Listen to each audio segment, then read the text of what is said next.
All right, looks like live once again. And in this particular installment, I want to follow up on what I was talking about last week in the live stream and answer some specific questions that I received in response to that and add some clarity on some things that maybe weren't so clear and be a lot more explicit and straightforward as best I can about many of these concepts that I maybe had talked about a little more vaguely and a little more in general terms before. So basically, I'm going to start off by firstly answering some of the questions that I got, and then I'm going to give kind of some words of advice that I maybe would have given myself 10 or so years ago. And then I'll break down really in a nutshell, Jing process, some of the mechanics, and talk about how this relates to internal arts and some of the ways in which, um, well, I'll basically share things that I think would really help and be help people get through the process maybe a little more quickly and maybe dial in some of the errors or the missteps that tend to occur. But most importantly, I'll just try to add some clarity on what exactly I'm talking about and try to be a bit more specific because just with the nature of the human condition, things get muddied and muddled rather quickly. So, first off, one of the questions that I got in response to the last live stream was what's some words of advice you would tell yourself, 10 years ago or longer, perhaps when I was originally getting into internal arts and things of that nature. So, what advice would I give someone who's trying to get started or wants to get started or is getting started to make things a bit easier and things that I would have told myself 10 years ago when I was getting going and things that uh, basically errors that I made that held me back and delayed progress? So, I would say the first and the most important thing is what I would tell myself is look at most of the videos I've created in the last 2 years, 3 years. That's primarily the advice in a long way of breaking it down. That's why I made those videos. That's why I recommend those things. And that's why I kind of been repeating a lot of the same things for years now. But again, I'll repeat it here, which is stop the mental fixation and incessant exploration and this whole obsession with connecting the dots and kind of a hypervigilant sense of pattern recognition. And I've done this, everyone's been there. It's where we all start. It's a very common, easy, very seductive, enjoyable sort of way to feel like we're progressing or feel like we're doing something. Like, oh, I connected the dots between all these different things today. So I really made progress and I really did something. Not really. Just kind of entertained yourself, just kind of did this, but in a very mental way that, you know, there's really nothing to show for it other than maybe you feel cool or you got some endorphins or your nervous system got a little bit amped up. And usually what occurs is the dots that people are connecting are not actually dots legitimately from these things. It's just the person from their own limited perspective is like looking at it's like someone who's colorblind and you show them these different things that might be kind of similar, but because they have no idea or perhaps a capacity to discern, oh yeah, it's all the same. It's not that it's all the same. It's just that they don't have the capacity or maybe the experience to discern. So that's often what people do, and I think that's a really, really, really big place where a lot of people get stuck. So I would stop doing that, stop the emotional fixation, meaning become less interested in fixing yourself and becoming perfect and doing whatever with your emotions. It's like the less importance and fixation you have, the more those things start to naturally diminish and kind of mellow out anyways. But the more you fixate, the more you grab onto it, actually the bigger and the stronger it gets. And I think that's a hard pill to swallow for a lot of people because of the rush in the sensation that we get when we engage in those things. But more often than not, there's very little to show for it. Meaning, if you say, okay, I'm going to do this thing, I'm going to engage in whatever emotional, mental fixation, etc. Cool. Let's zoom out after a year, 2, 3, 4, 5 years, and then see has what's changed, what's different, what's improved. Usually not a lot other than being better and more efficient at those processes, which is fine. If that's what we want to do, it's our free choice. So I would say that's definitely one thing. And most importantly, learn to listen and learn to think more clearly, which those are endeavors in their own right, which I think even if you don't do anything else, I think those two things will dramatically improve anyone's experience of life. Because a lot of the times why people get so depressed is because actually they can't listen. So what ends up happening is their experience of life gets so much smaller because everything is so automatically put in the category of everything else that they've already experienced that it's depressing because life isn't fresh, it's not zestful, it's not beautiful, it's not engaging, it's not bright because everything that comes in, it's like, oh, it's just this, oh, it's just that, oh, it's just this, oh, it's just that. It's this pattern recognition, hypervigilance sort of thing that I was talking about before. And honestly, it ages people much more quickly. It really undermines their health and makes people quite unhealthy. But again, just food for thought. So I would say the biggest and perhaps the biggest takeaway, most important takeaway, I should say, is if a person engages and is lucky enough to come across an actually legitimate system and actually has a good teacher that gives them a proper methodology and enables them or empowers them with the information and the mechanics to make that methodology work, then in my opinion and my experience, it's wise to just drop everything else, to just basically stop doing everything that I listed over the last few minutes and just focus on that. Assuming our goal is to be proficient at that thing, like that just kind of makes kind of obvious.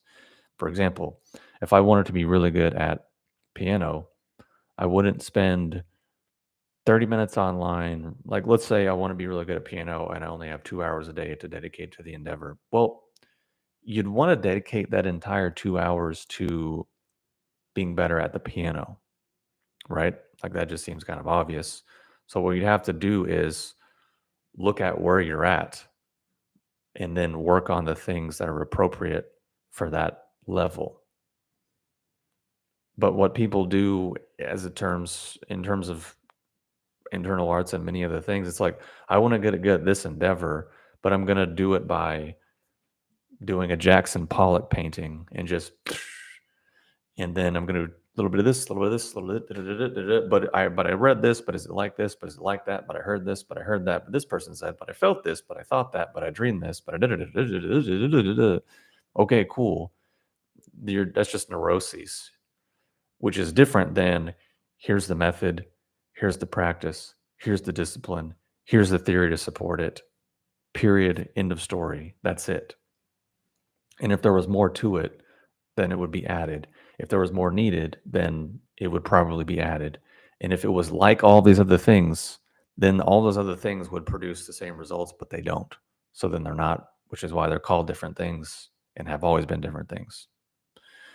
So that's probably the biggest takeaway that I would have and I could share from, a decade or so of experience. But I could also say too, if someone doesn't care about this stuff and is not engaged in these things, then ignore everything I'm saying. Like, it's not it's not relevant, it doesn't matter. Do something else. Because that's another common pattern with self-helpy, spiritually, consciously orientated people is they kind of always feel not good enough. Like they should be doing this, they should be doing that. Well, I read this, I heard that. Should I do it? Should I not do it? I didn't do it. Now I feel bad. And I said I should do it, but now I didn't do it. Now I feel even worse. I'm a bad person, all this sort of thing. And I'm just saying for clarity, if you're not trying to do internal arts, then ignore everything I'm saying in this video for the most part, unless you just want some entertainment or trying to cross reference. But please save yourself and everyone else the time and the energy by commenting or engaging by saying, oh, what you're saying is like this other thing, or oh, I do this thing that's completely unrelated to what you're talking about, but it's the same. And all I'm going to say is it's not. It's what I'm talking about is this one thing, and it's a it's a distinct process within itself. If it was these other things, then it would be the other things, but it isn't. It's a distinct thing. And I know that's kind of tedious and probably annoying to some people, but I'm just saying, feel free to engage with, oh, I do this other thing, so it must be like this. All I'm going to say is it's not. It's not. And I'm going to break down and explain what I mean by all that, by all of this. But I'm just saying, um, the point is, if you're not doing internal arts, you're not trying to engage within these things, then just like don't worry about any of this stuff. It's not necessarily relevant or useful or applicable. It's not something that we can necessarily cherry pick. Like for example, tell you a very brief anecdote. Two prongs to this anecdote. The first is they had me on this podcast talking about internal arts and similar things to this. The first tidbit is I spent probably 15, 20 minutes explaining about how the Jing process was a distinct process. It wasn't a set of exercises. It wasn't a posture. It wasn't a set of movements, right? So after taking all this time to explain it, the first question out of their, or the first comment out of their mouth was, "Oh yeah, I do that. Oh yeah, I do those exercises. I got this book and I watch this video and I do what you're describing." And I'm like, I just spent 15 minutes in mind-numbing, boring detail explaining how it's a process, not has nothing to do with a posture or a movement or a set of choreography. And it just was like, just like meant nothing to them. Okay. And they asked me that question. I'm like, did you not hear anything that I just said? I'm kind of like, oh, cool, right, cool. Oh, but I hurt myself and I'm injured from doing that. And I'm like, well, I don't know. Okay. So then the second anecdote, they're like, okay, well, everything you're describing, it just sounds kind of hard. It just sounds difficult. Sounds like it takes a long time. Seems like it's kind of demanding. Let's say someone just has 30 seconds a day or 2 minutes a day. Could you just give them something they could do? And I'm like, what are you talking about? I'm like, first off, I mean, I have a few things to say that. First is there's different levels of engagement for people, right? And I don't recommend like my own the stuff that I've dedicated my life to. I don't actually even recommend. Like if someone is in such a low state of health or function and they just want a couple minutes to do something, then don't bother with Jing or internal arts or any of that stuff because it's completely separate. It's like saying if you had I don't know, an athlete or a musician that had dedicated their life to a craft and you had them and you're like, look, I know you did all this stuff and you dedicated your life and you transformed yourself and you developed this skill, but that just sounds shucks so hard. If someone just had 2 minutes a day and they wanted to get where you are, what would you tell them? Could you just break it all down and just give them something simple they could do for 2 minutes a day and, they'll get some benefits. And it's just like, what? So what I took away from that is just the genuine void of any real understanding or conceptualization of what this stuff actually is. I think we've had so many generations of people with that exact mindset, meaning they can't actually listen and they don't want to actually engage or basically, I guess the simplest way I could put it is we live in a time now across the board where so many people across so many different disciplines and contexts of life, we want all the rewards, but we don't actually want all the stuff that creates those rewards, meaning entitlement. I guess in the simplest terms, a lot of people are profoundly and just mind-bogglingly entitled, I guess is what it comes down to. It's like, okay, if you want those results or you want the self-image associated with that thing, you might have to actually do the work. Oh, no, no, that sounds too hard. Could you just give me something easier that I could just not really do, but tell myself I do so I can feel better and brag or have this other thing, which is like, there's plenty of other people for that. Don't waste my time or your time or anyone's time by bringing it to me because it's not really, I don't know why you would see what I do or what I talk about or how I am and think, oh, yeah, he's that kind of guy. There's plenty of other people that would be lovingly and enjoyingly happy to fill that role. That's not me. That's not my interest. It's not my focus. It's not how I live my life. So that was just a weird podcast experience among many. Anyways, my point and what we're going to get into now, as we're segueing, is basically the Jing process. Because I talk about this and have talked about this and have been talking about this for years now, and people are always like, "But is it this? But is it that? What about this? What about that? But I do this, but I do that, but it's similar, but it sounds like this, but it sounds like that." And I'm just like, "Well, no, it's not. It's this thing," which is why it's called this thing. Uh, so I'm gonna break this down and basically try to be a little more clear about it. The first thing I want to say is I really want to clarify this point, which is there's a lot of people claiming and believing and feeling they're producing lots of different results.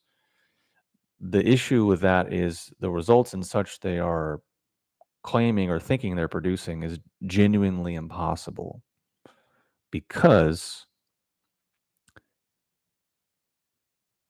they do not have the correct body system to produce those results. It's like saying if I said I was 7 feet tall, I mean, I'm not. I think that, I mean, you can kind of tell from the video, probably, but I'm not. Why? Because my body's not 7 feet tall. Why? Because I didn't grow like that. If I said I'm competing in the world's strongest man competition, and I'm one of the top strong men in the world, right? Like, look at me. People are going to be like, I don't think that's true. Or if I met someone who's like, I don't know, here's a big weight. Can you lift it? And I'll be like, I cannot. Why? Because I haven't transformed my body to produce those results. It's the same. It's not the same, but it is kind of it's a analogy, basically. It's this very similar common sense, logic, rational based way of looking at and understanding things. But when it's for whatever reason, once people get into internal arts and these types of things, rationality and logic are somehow just some of the first casualties. Which the thing is, it's actually the opposite. Which is why if you tend to notice people that are skilled in these endeavors, they tend to be very sharp mentally. They tend to be have good critical thinking and problem solving skills. They tend to be very direct, sharp, focused. Their mind tends to be very organized and orderly. And the way they think and feel is, or they think and speak and act is systematic. It's not just this like again, Jackson Pollock painting. Usually that occurs um, because as it can occur as a side effect of going through X, Y, and Z process. Of course, there's people who are intelligent or great thinkers that have not gone through this process, but it's a different quality, let's say. Anyways, my point is that the body system is not in place as they didn't go through the specific process to completely transform their system according to the specific cause and effect relationships of the I Ching Jing. So therefore, the results they're claiming they're producing or think they or imagine or whatever is not, it's just not possible. And it's actually obvious uh, to obvious to anyone engaged within that process or have gone through it to a certain degree because um, going through the process itself and experiencing the transformation that it brings uh, provides genuine experience, which naturally changes a person's perspective because their entire system has been overhauled.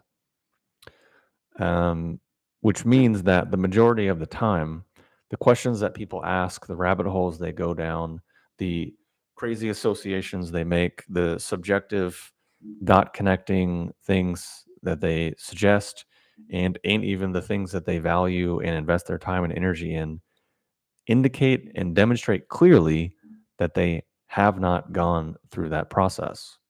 Because if they had, then those things would not be in place.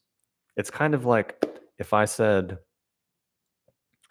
I'm an amazing piano player, I'm the one of the world's best. And then I sat down in front of the piano and I asked you, what's the difference between the black ones and the white ones? What are those called? Or you put a piece of sheet music in front of me and I was like, well, what's the dot mean? You could kind of infer that from that question that I'm probably not at this world class level, because someone who's at a world class level or very skilled at that endeavor wouldn't ask such pedantic basic questions, or they wouldn't sit down and be like, see this, see what I'm doing, look how cool I am, look how interesting I am, look how different I am. And it's like, dude, you're just tapping poorly playing chopsticks. And as an analogy, this is equivalent often to what the vast majority of people are doing. It's like people will ask a question, and in their mind, they think it means all these different things, but it's actually just communicating no. It's just communicating all the cause and effects relationships are not in place, and they actually haven't gone through A, B, C, D, E, F, G, because if they did, then they wouldn't be asking those questions, because they would have the experience and that would inform them of something very different.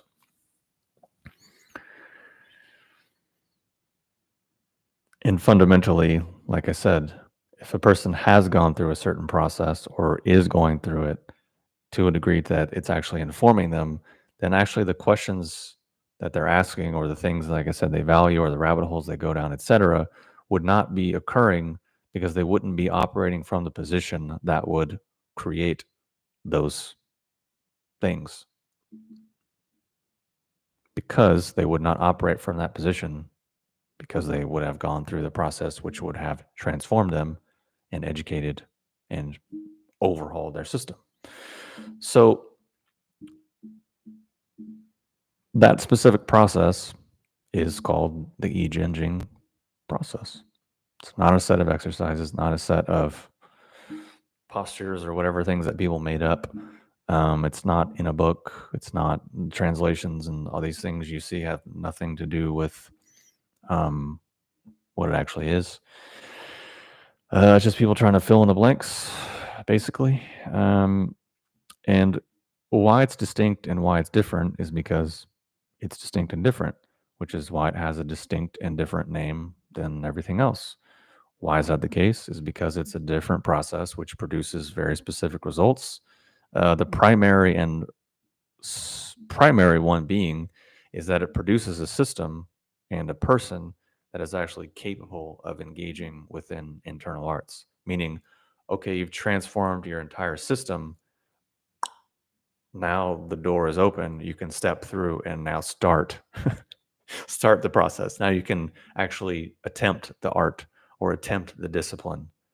Why? Now you have a body that can actually do it.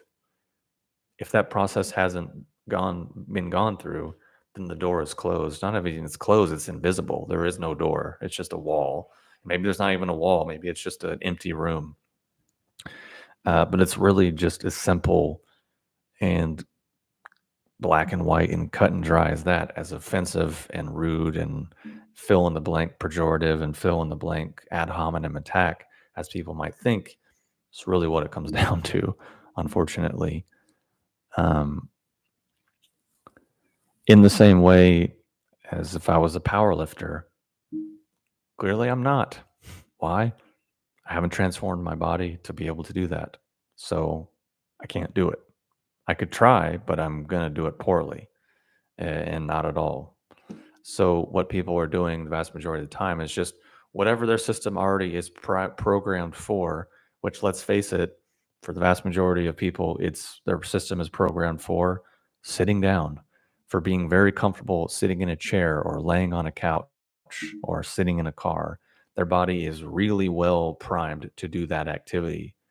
And their system is really primed to look at a screen, a TV, a computer, a phone. And that's what they're spending the vast majority of their day doing. Okay, maybe they run a little bit, throw that in there. Maybe they, lift weights or do yoga or something. Okay. So their body, their system is programmed and primed basically for those things, which is primarily sitting in a chair staring at a screen. That's not an internal arts body. That's not a spiritual practitioner body. That's not a cultivator's body. That's a person sitting in a chair looking at a screen's body. And then they're spending time on social media and text messaging and emails. So their mind is really efficient at doing that, which is a different thing. So it would, by logic and rationality, it would it would follow that their system is conditioned according to 20 years of living that way. So their system is really good at that, which is its own thing. So if they want to do something different, which is over here, then their system's going to have to transform and change to be able to do the thing over here. If it doesn't, and they say, I'm going to attempt the thing over here, they're attempting the thing over, I'm getting mixed up, the thing over here with this body, which is a different thing. It's this body trying to do this thing, which is different. Sure, they might do movements or choreography or sit and close their eyes, but they're actually just building still the desk worker, screen, mental, whatever kind of system. That's it. Why? Because they haven't transformed and overhauled their system. They're just working with what they have, which is not suited for the other endeavor because of just logic, rationality. Which is the thing is, you don't have to believe me or agree with me at all. I don't really care. I'm just using logic and rationality because there's, of course, ad hominem attacks, which I can almost have a high degree of probability will come from this video, of course, because I'm saying things that are somewhat, or I'm trying to say things that are clearly defined and specific. And for some reason, that really bothers people. Because again, like I said, we live in an age of ultimate entitlement, and everyone thinks their opinion is valid or useful, even on subjects they have no real experience with or real depth of understanding or authority on. Um, People want the results of things without actually all the stuff that comes along with it. And anyone who says something somewhat clearly defined or specific or whatever is usually met with ad hominem attacks. Which the thing is, I'm just using logic and rationality to the best of my ability to demonstrate what I'm trying to say. People can agree or disagree or whatever, but I'm not just saying, believe me, take my word for it. It's just, I can share with you my experience and share with you the logic and the rationality as best I can behind it. And yeah, people can make of it what they choose, which is what's going to happen anyways. Where was I? Yes. So yes, the specific process of the Jing, which is different than everything else, which is why it's called something different than everything else, and why it produces different results than everything else, and specific results which are different than everything else. It's a different process because it produces specific results. The primary one producing a system or a person that is actually capable of engaging within internal arts.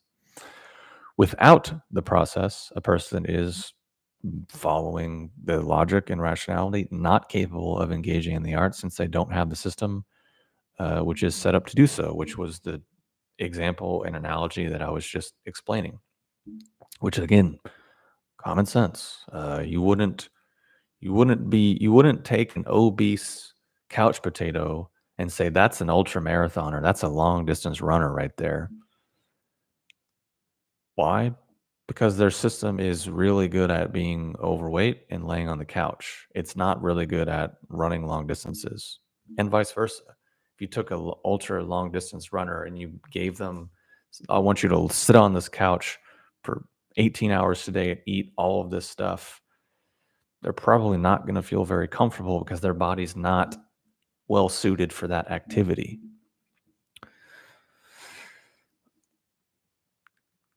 So, yes, they're not actually capable of engaging within the arts since they don't actually have the system which is set up to do so. And then, what do I mean by this? And what is it in a really simple nutshell? Basically, a person that can do internal arts is operating under a completely different set of mechanics and a different way of being than everything else, which is why it's different than everything else. In the simplest and most basic of terms, this means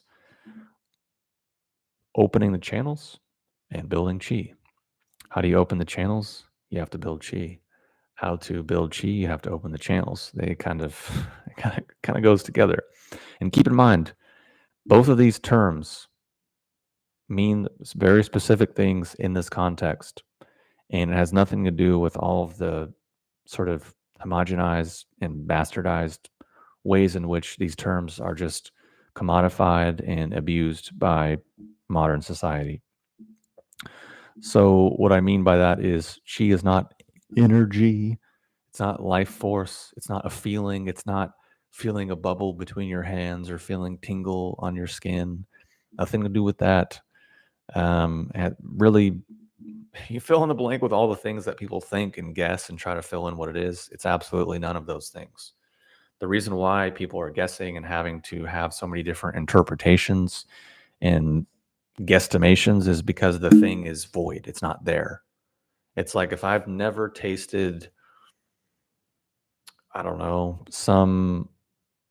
if I've never had red wine or wine at all, and people are talking about wine, there's no way I can relate to it. Oh, it's grapes? Okay, I think I know, but actually, no. There's a lot more to it than that. It's kind of not the best analogy, but can I hopefully get the idea? Actually, qi in this context is a very specific thing which occurs naturally as a byproduct of engaging and going through the Jing process appropriately and correctly as best we can. It's not natural. It's not intuitive. It's not something that someone will just stumble onto or just naturally do or naturally figure out or channel from a higher being or get on a mountaintop, or it's not going to come to them in a dream or a psychedelic vision or any of those things. None of that whatsoever. There's no shortcuts. There's no hacks. There's no tricks. There's no gimmicks. There's no visualizations. There's no drugs. There's no wishful thinking. There's no emotionality. There's no psychology. Uh, and the sad part is that list that I just described is like pretty much what everyone is doing best majority of the time. Also, it's not a healing thing necessarily. It's not a somatic feel your feelings kind of practice. Nothing to do with that, which is why in every video I'm saying has nothing to do with psychology or emotions or wishful thinking or superstition, which a lot of what people doing is superstition. Oh, this is this movement from this lineage and it has this history and this thing, so it must mean this. So if I just flap my arms in a certain way, then it's going to do all this amazing magical things. It's the exact same thing as saying, "Oh my God, I saw a black cat. That must be bad luck." Or, "Oh my God, I walked under a ladder." It's just superstition. There's no cause and effect relationships whatsoever. There's no mechanics to it. It's just superstition. Which cool, people can do whatever they want, but I think if we're actually going to engage and spend time and energy within something, then I would hope that as rational adults, we would want to increase the probability that we would hopefully be able to produce those results. And superstition, historically speaking, is not typically known for reliably producing results for humans. If you wanted to lose weight or increase your income or learn a language. Like, just imagine you're trying to teach a kid basic mathematics, and you were just like, you know what, just vibe it out, bro. Just feel it out. Just use your intuition. Just use your feelings. Pray to God. Take psychedelics or whatever. Yeah, don't worry. The likelihood of that child correctly figuring out mathematics in a way that would set them up to have a productive adult life, by most accounts, is pretty low. Sure, there might be the one in a trillion that, who knows, is a prodigy, but if chances are, if they're a prodigy, you're probably already going to know it or have some inkling, and it's going to be a different context altogether. But even then, that's kind of a moronic example. But that's really the world we live in now. That's where people that's where people go. It's like, oh, you said something. Here's an example that's hypothetical that has nothing to do with what you're saying, but gives me the sense of having a sense of superiority or authority over you by suggesting something that's irrelevant, unrelated, and completely hypothetical under imaginary circumstances. But it cracks a hole, potentially, possibly, maybe, somehow, in some world, in some reality, because everything is nothing and nothing is everything and everything is subjective and relative. Okay, cool. More power to you. But back in the non-schizophrenic, psychotic, borderline personality, uh, mentally unwell world where people, rely on rationality and logic and pragmatism and problem solving and maturity and common sense and things of this nature. Yeah, that's not what you would want to do if you had a child. You wouldn't say, "Hey, just vibe it out, bro. You'll learn math. You'll learn to speak. You'll figure it out." But when it comes to internal arts and things of these nature, which are exponentially more difficult than that, that's the attitude people have. Oh, dude, it's whatever. I'll figure it out. And I've had that exact conversation with so many people. Like, why can't I can just figure this stuff out on my own? I'm like, talk about arrogance and entitlement, man, or just genuinely not knowing what you're talking about whatsoever in any way, shape, or form. Okay, whatever, go for it. Um, do your thing. Anyways, uh, yeah, it's none of the things, not natural, not intuitive, no gimmicks, no tricks, no hacks, no visualization, no drugs, no wishful thinking, no emotionality, no psychology, no superstition, none of those things. Just clear cause and effect relationships and time and energy invested in cultivating and creating those cause and effect relationships in our system. And yes, there are some elements which are natural because we're working with certain processes in the body and maybe trying to make them hyper efficient. Sure, but that's not necessarily natural. It's actually the opposite. It's actually quite unnatural. As anyone who has engaged in it can attest to how extremely unnatural it is. Um, so yeah, just want to reiterate this concept of qi. It's a word. It can mean many different things in many different contexts. Chinese medicine is a unique meaning. Tai Chi has a different meaning. Neigong has a different meaning. Qigong has a different meaning. Feng Shui has a different meaning. Um, Psychology kind of has a different meaning, like Chinese psychology and the Bazi and the zodiac and all that stuff. Basically, each different endeavor, each different discipline will use the word kind of in a different way, which it's like ripe for confusion, or just ripe to develop some degree of discernment and clear thinking to understand that one word can mean different things depending on the context. So you have to understand the context, understand the person, their goals, and everything they're operating under, and then be like, oh, that's what they're meaning, etc. So when the term in the context of internal arts or transforming your body, Qi has a very specific meaning. And I'm not really going to get into what that is specifically for this reason, because no matter what I say about any experience or sensation or marker or indicator, many people will say, oh, yeah, I did that. Oh, yeah, I've experienced that. Oh, yeah, I felt that. Oh, yeah, I have that. It doesn't matter what it is. It doesn't matter how outlandish it is. That's what people will do.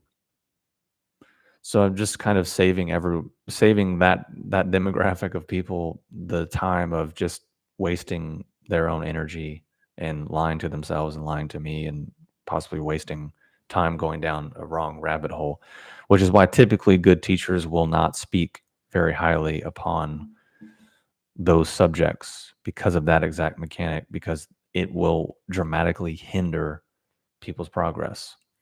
Versus if you have people that just talk about those things, you can kind of reverse engineer how that might not be the greatest thing. Um, but then even just talking about it, I can almost guarantee there's going to be some angry defensive types. They're going to be like, "Whoa, show me your dick. You act like your dick is so big because you're talking about what she is. Well, let's see how big your dick really is, man." Which in a joking way, people are like, "Oh, well, what's your chi? Let me see your chi. Issue some fa chi on video and tell me about your cities." It's like, dude, okay, your dick's bigger than mine. Okay, great, cool, congratulations. uh, I know it's kind of a vulgar analogy, but really, it's a specific type of male character that engages in a very specific way and produces very specific types of responses. So that's why I chose that vulgar metaphor, because that's ultimately what it comes down to. And then the last thing I'll get into is what I see of what people are actually doing. I mean, part of what's just the human condition. Because on one hand, if there's just the specific processes and the specific mechanics related to the discipline or the art, that's a distinct separate. It's its own thing, right? Just like if I wanted to get really massive biceps, that's a specific thing. I wouldn't say I cried. I rolled around on the floor and I cried for an hour yesterday. So now my biceps are bigger. It's the cause and effect relationship's not really there. Oh, I took a salt bath. I took ayahuasca. I boofed some drugs, or I did a coffee enema, and now look how much bigger my biceps are. It's like the logic isn't there, the rationality isn't there, the clear cause and effect relationships aren't there. So then what is it? So hopefully that point is a bit more clear, right? Hopefully. So if those cause and effect relationships aren't there, then what are people doing typically most of the time, in my experience, my opinion? Typically, what people are doing when they engage within these endeavors is looking for a really easy way to fill an emotional void or fill in some psychological lack. Typically, we can understand this is the case when we can usually easily observe that they often speak very highly in terms of subjectivity, relativity, feelings, imagination, wishful thinking, and ultimately superstition, or ad hominem attacks, or oh no, I'm this lineage, and I'm a 18th lineage Wu Dang Dragon Gate Thunder Mountain Ultra Water Temple Dragon Phoenix Turtle Monkey Master, blah blah blah blah blah, and I wear the robes and I did the initiation and I chant the things and okay, superstition, cosplay, congratulations. I mean, live your life, do what you want, but none of those aren't specific cause and effect relationships. Those are just trimmings. Which, coincidentally enough, if you look at like every single traditional text from these things, they always say ignore the trimmings, embrace the boring, ignore sensations, ignore thoughts, ignore feelings, ignore your desires. They speak very clearly to all of those things, but what does everyone do? all of those things. Like, for example, at least in China and a lot of the Asian traditions, the reason why a lot of the monks' clothing looks the way it does is because at that particular time, that's how peasants dressed. So the people at the temple, their idea was to look like a peasant and blend in, meaning not stand out, meaning don't draw attention to yourself, meaning don't be special, don't be unique, don't advertise your spiritual virtue to the world. But what are people doing now? The exact opposite. So they're telling us how great they are by showing us how much they're contradicting the foundational ideas of the exact endeavor that they're engaged within, as if that's supposed to signal their status. It's like if I came on and I was trying to show you how well I spoke a language, but I couldn't speak the language. Like, hey, in this video, I'm speaking in Chinese because I'm really good at Chinese or Mandarin. But the entire video you spoke in English. Yeah, I know. It's because I'm so good at Mandarin. Yeah, but you literally can't say anything in Mandarin. I know because I'm really good at it. This is what people are engaged in. And that's the only reason why I'm saying what I'm saying. So don't, uh, ad hominem attack me all you want, get emotionally upset all you want.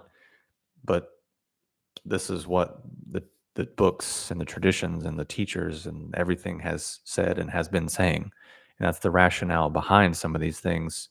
And if people are doing the opposite, then it's fair to say that they're doing the opposite.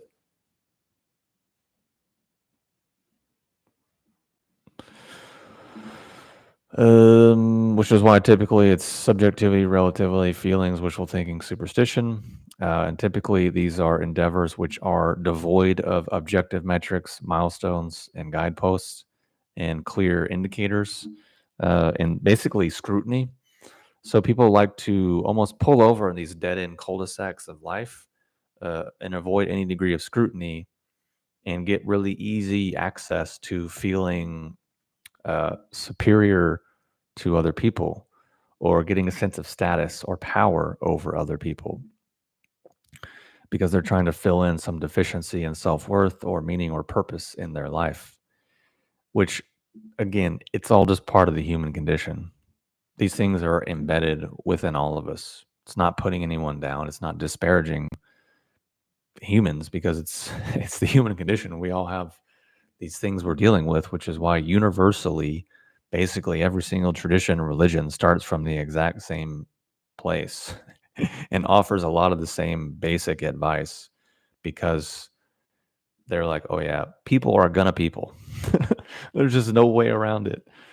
So maybe here's some ways to, some things to look out for. Here's some guidance or whatever you want to call it. So yeah, these are just human conditions. These are base desires that are built into everyone.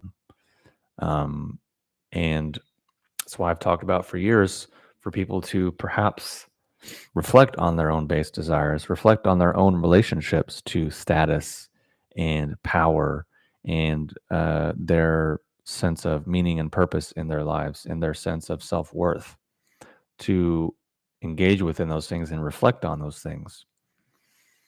Because, for example, it's really easy to take a high moral stance if a person has no power. Super easy because there's no consequence, there's no skin in the game. So you can just, you know, sit on the keyboard or sit on the phone or watch TV and have these amazing ideals about how the world should be and how people should be and people should operate. It's like, yeah, it's very easy to do if you're not actually doing anything or engaged within a process or living a life that is challenging you on a regular basis. Yeah, it's very easy to have these grandiose views on things. But you know, that's why I'm just saying it's a very useful endeavor for people to get into. Not only that, but if we talk about manipulation, because this is the thing is people are like, oh, the media is manipulating us, the WEF, the elites, the globalists. the whatever fill in the blank group, the way the manipulation occurs usually is through those three facets of base desire that I just said.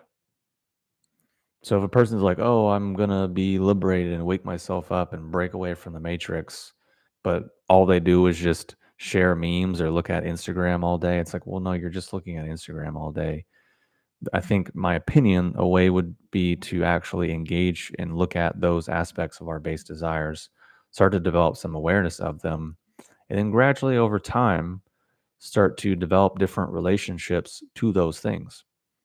Because as a related topic, there's a lot of men right now and over the last 10 years or so on the internet that are basically chronically masturbators or sex addicts or porn addicts that hear about the concept of Jing, and then all of a sudden they're like, "What do I do? I'm gonna build my Jing.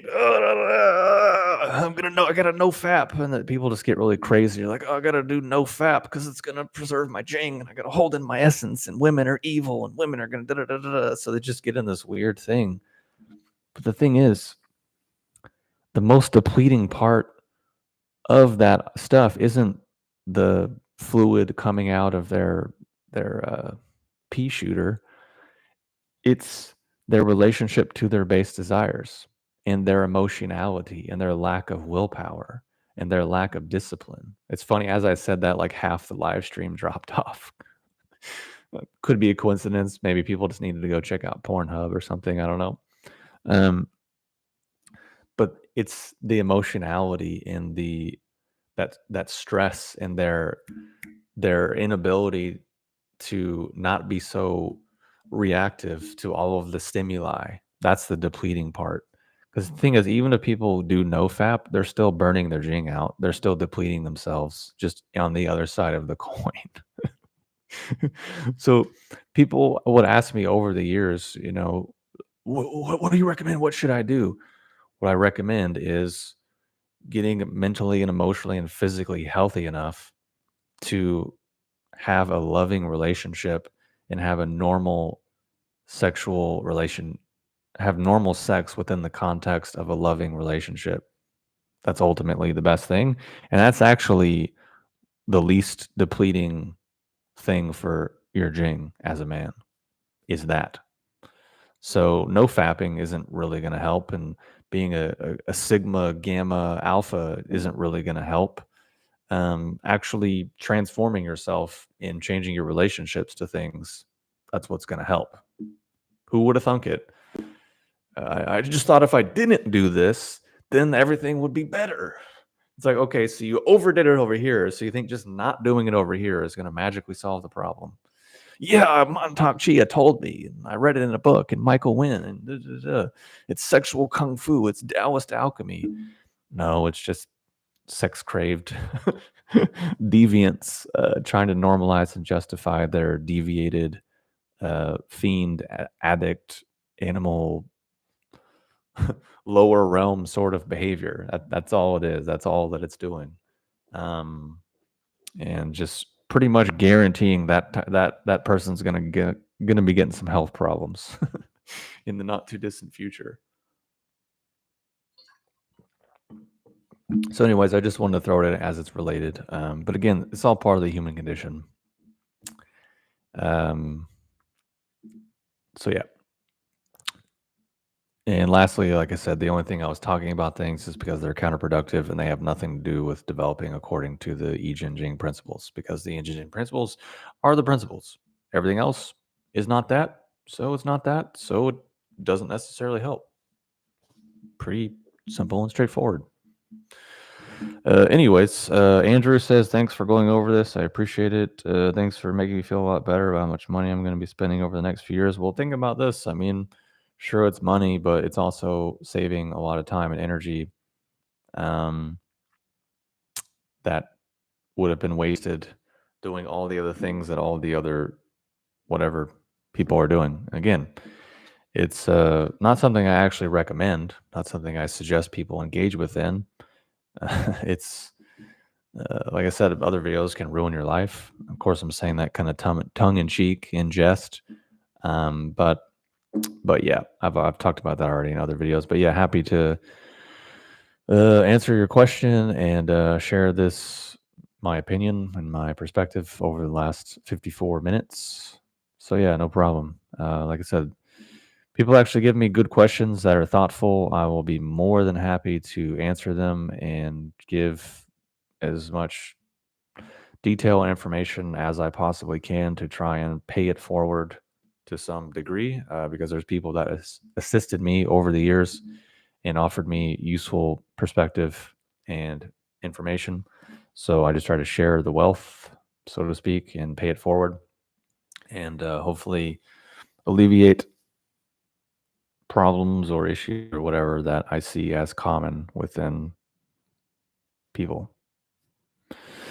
So yeah, that's all I had for today. If there's any questions, I'm happy to answer them. Otherwise, I'll go ahead and just sign off in a minute because I just everything on my outline and I don't want to just keep repeating myself. So I'll hang out for a minute and check my text messages and see.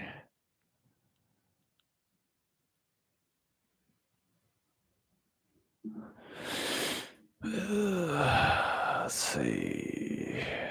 If there's any comments, feel free to drop them in. I'm going to hang out for another minute and then I'll just go. But let's see.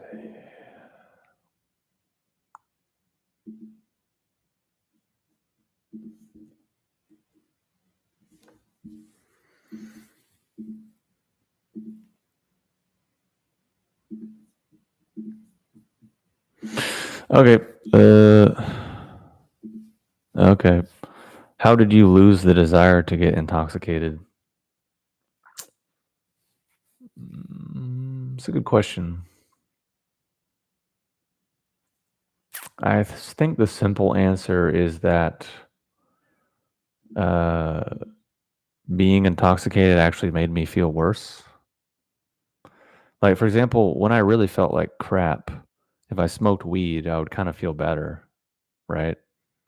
But then eventually I started actually just feeling better normally. So if I smoked weed or drank alcohol or whatever, I actually would feel worse. It was annoying. Like sometimes over the last few years, I've tried to take CBD just for whatever reason. Sometimes I'm like, yeah, whatever, let's take some CBD and see what happens. Maybe it'll relax me or I'll sleep better or whatever. I don't know. Or just nostalgia or something dumb. And it'll have a little bit of THC in it, but I'll take it and I'll just be like, this feels annoying. This feels worse. Like it's like if you just had someone like, it's like, just like, shut up, like, leave me alone. That's kind of how it makes me feel. And it's just not productive. Um, so I think that's what really did it. Cause it's also too, like, if someone came up to you and was hey, I got this, hey, I got this like 5 pound weight. Or this 10 pound weight. Is it cool if I just put it on your back? You want to just carry this around all day? Most people are going to be like, no, that's going to be annoying. And uh, I mean, it's not really the best analogy actually, because people do wear weight vests. Um, but I guess it's like, okay, hey, you want me to stomp on your foot really, really heavy right now? Just like take your feet out of your shoes and just let me stomp on it. You want me to do that for you real quick? You're probably going to be like, no, because that is going to be painful or uncomfortable or annoying. So to me, intoxicants are kind of like that. Um, and I think I just trained and balanced things out to the degree that just the desire just went away automatically. That's the only thing. Just like how I used to enjoy porn years ago, and I always knew I shouldn't do it and I should stop, and it was probably not the healthiest activity, but I just still had a pull to it, right? And then eventually it just went the other way where I was like, yeah, it was like I can't even get into it. Like I'm just sitting there like, what am I doing? Like I can't even like, okay, I'm really trying. I gotta get into this. I gotta fun ironic motion of me doing this. I mean, like it's like just try to get into it. And I can't. This is dumb. So I think that's a better way of eliminating negative habits is maybe just stacking the positive and feeling better so that it naturally goes away because usually people are going for intoxication to fill a deficiency or like try to get some kind of balance. And of course there's also just people that do it for recreation. Like if being intoxicated doesn't necessarily mess up your life and you're not doing internal arts or training or trying to cultivate, then go for it. I mean, whatever. Sex, drugs, and rock and roll. Do your thing. Doesn't matter. That's what you want to do. Maybe not the healthiest thing, whatever, but you know, that's life. You know, life's not the healthiest thing because we all die. So I mean, I'm a pragmatist in that regard. But yeah, I think that's the simple answer. I just stabilized and balanced out to a degree that it just made that annoying to do. Do you ever do retreats for practice?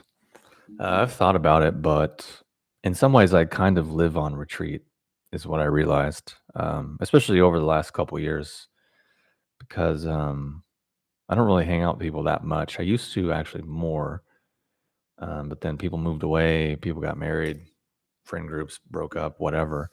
So, I mean, I'm pretty much on my own all the time. I mean, I see people sometimes, and if I have the option to go out and do things, just the last year, year and a half or so, I just haven't felt like really doing anything. I've been a lot more of a hermit. Like I have opportunities to hang out and go out and do things, and I'm like, do I want to? Like I'd rather just sit at home and go to bed early. Like I just don't feel like it. So in some ways, that's kind of on retreat, but it's not obviously a full on retreat. And then there's days, where I might train for 3 or 4 hours, which is not retreat level, but it's also not nothing. But yeah, retreat I think is necessary to really get to another place. So I think I'll probably do it at some point. Um, so yeah. Do you think there will be a zombie outbreak and when do we get our powers? Don't know what that means. I'm sorry. Zombie outbreak, I don't know what that means. And when do we get our powers? Also, don't know what that is in reference to. So if you want to clarify maybe what that even means or it's in reference to, I can answer it. Or maybe you're just trolling me and asking funny questions, which whatever, that's also a thing.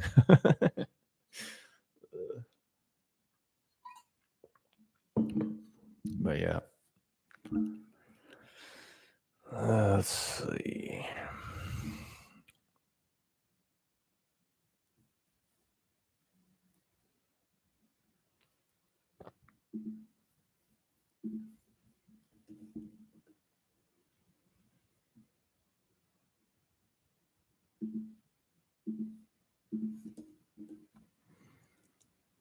But yeah, I'll probably go in a minute.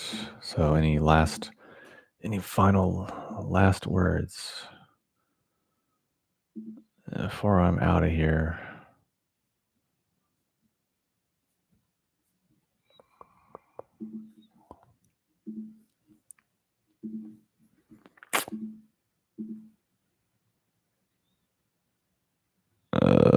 I'd be willing to get a trustworthy group together in the future. I'll have to stay in contact. Yeah, I'm not sure what that means either. Uh, but sounds cool. But I don't necessarily know what you're referencing. Sorry. I don't mean to be pedantic or dumb. It's just sometimes hard to understand fully where people are coming from with questions without more context. With like the interface and whatnot. Let's see. Yeah, I think I covered everything. And if you tuned in late, I highly recommend going back and listening to what was there. And if there's any questions or anything for future live streams, feel free to drop it in the chat or get in touch, and I'll be happy to assist if I can. And if I can't, then I'll tell you. So, yeah. Oh, for retreats, I know of people that pitch in to rent a space. Yeah, it could be cool. Honestly, it's kind of not really a retreat if you're with people.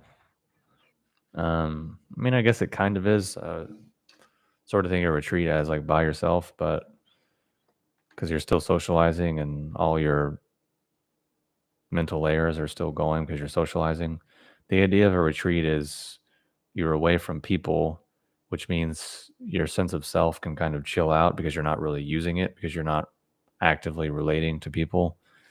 So yeah, something like that doesn't really interest me. I mean, I guess it depends on the group, but also too, like, I don't. People ask like, "Oh, do you ever meet up and like train with people?" I'm like, "What do you mean? Why?" No, like it's not really like that. It's not like shooting hoops or like playing golf.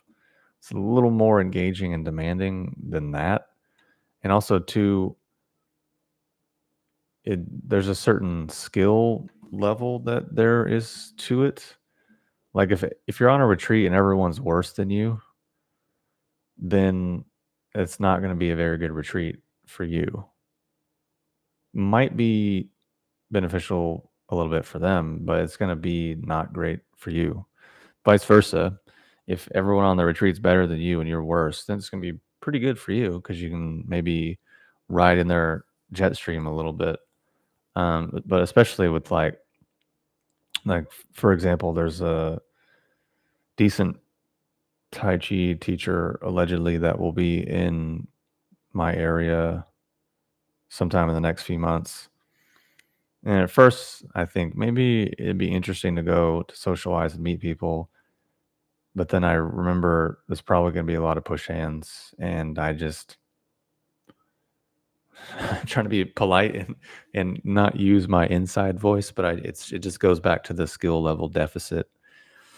Meaning, if you're doing push hands with people that are worse than you or complete beginners, it's basically a waste of time in my experience. But if they're equal or greater than you, especially if they're a lot better than you, then you can kind of move forward a lot more quickly. But I just assume that people at the workshop will probably be beginners and they haven't transformed their body, let's say, or built a lot of chi. So it just sounds like kind of a waste of time and money and energy. Because also, too, within push hands, there is an energy, a chi exchange. And depending on the person, is not necessarily like something I want to exchange with. I know that's rude to say publicly, but sorry. It's just like, I don't know. There's people I don't want to hug. There's people I don't want to touch. Like I don't go out in public and think I'd really love to just touch all these strangers and hug them. Not only hug them, but just spend 4 hours a day just touching them and rubbing them and getting real close and intimate with them. No, that's maybe some people go out in public and feel that way, but that's not how I operate. And I don't think that's normal or healthy. But if you're going to a workshop where there's going to be a lot of push hands and such, that's kind of what you're signing up for. And to me, it's just not an appealing way to spend a weekend. So yeah, that's kind of my thoughts on retreats, but I don't know. Doesn't sound like a retreat. It sounds like a social event, which could be fun, but just depends. But yeah, more power to them. Whatever people want to do. I'm just weird. I'm just a bit of a retard. That's all. As I'm sure many people can attest. Anyways, thanks again, everyone, for tuning in. Thanks for the questions. Thanks for watching. I appreciate the attention and the investment in my channel and my material, and very grateful to be able to do whatever it is that I do and share whatever weird bits of information that I'm able to share. So, yeah, thanks again for everyone and everyone for tuning in. Just want to say that because it's true and that's what I feel and think. So, hope you enjoy your day or evening or afternoon or morning, wherever you are on the planet, whenever you're watching this live stream. And I will talk to you in the next one.